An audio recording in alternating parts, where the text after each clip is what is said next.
ako ni Kyle for dinner tomorrow. Sasagutin ko na siya by then. What do you think, Bess? Sure ka na ba sa kanya? Yeah. I know he's changed. Okay, sige. I support you. Basta huwag ka lang niyang lolokohin. Hindi niya gagawin yun sa akin.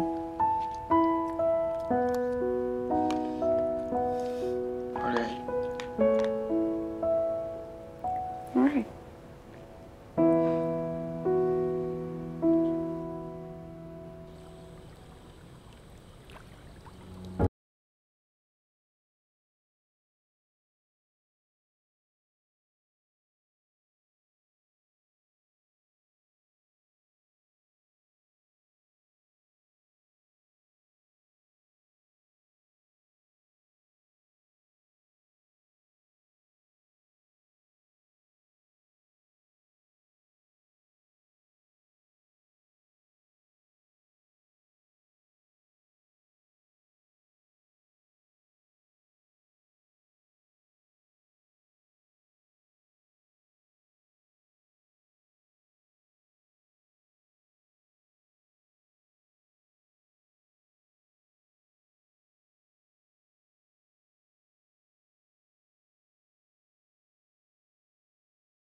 Sana napadarama ko na yun sa'yo. The truth is, I've been anxious. Kasi baka isipin mo na facade lang ito lahat. Pero hindi. Totoo lahat ng nararamdaman ko sa'yo, Andrea. May chance ba ako?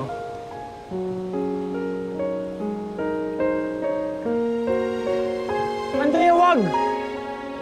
Ethan? Niloloko ka lang niya. Anong ginagawa mo rito, ha? Anong problema mo? Yung pasa na nakita mo sa akin last week, dahil yun sa nalaman ko sa kanya. Meron siya ibang babae, kaya kinupunta ko siya, kaya kami nagkasapakan. Andrea, niloloko ka lang yan. Walang iya ka, pre. Gusto mo dagdagan ko yung pasa mo, ha? No, teka, tama na. Ano bang nangyayari? Hindi ko naintindihan. Please! Tama na, Kyle. Huwag mo nang lokohin si Andrea. Lokohin? Baka ikaw nang loloko sa kanya. Ako na magsasabi. Andrea, hindi mo ba alam? Yung best friend mo, may gusto... Tulog! Di ako marunong lumakoy! Kyle! Go!